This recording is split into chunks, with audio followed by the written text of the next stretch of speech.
In today's video, I'm going to teach you how to organize and manage spaces in Confluence.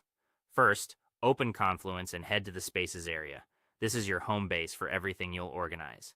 Think of it like the front door to your team's knowledge. From here, you can see all the spaces available to you and jump into the one you need. Before we click into anything, it helps to understand what a space is.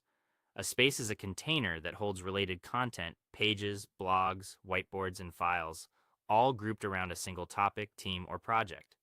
If Confluence were a library, a space would be one dedicated section, making it easier to keep everything connected and easy to find.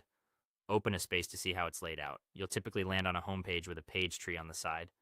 That page tree shows how information is structured and how content relates to other content. It's a fast way to understand the shape of the space and navigate to what you need without getting lost. Inside that space, use parent pages and child pages to organize information. A parent page acts like a hub or chapter. Child pages are the subtopics beneath it. Group related content under a clear parent and keep names concise and consistent so anyone can scan the tree and know where to go. If something feels out of place, move it under a more fitting parent to keep the hierarchy intuitive. If you're unsure about access or you need details about how the space is configured, check the space settings.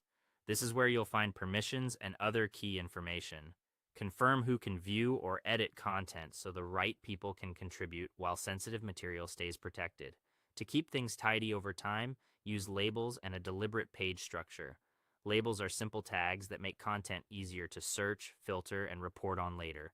Decide on a few clear, reusable labels and apply them consistently. Pair that with a stable page hierarchy, and your space remains clean, navigable, and scalable as content grows. Finally, create separate spaces for different teams, departments, or projects. This keeps each area focused, reduces noise, and simplifies permissions. For example, a team space can hold ongoing processes and documentation, while a project space can house timelines, decisions, and deliverables for that specific initiative. With these practices, navigating spaces, understanding containers, structuring pages, checking settings, using labels, and separating work by team or project, you'll keep Confluence organized, clear, and easy for everyone to use.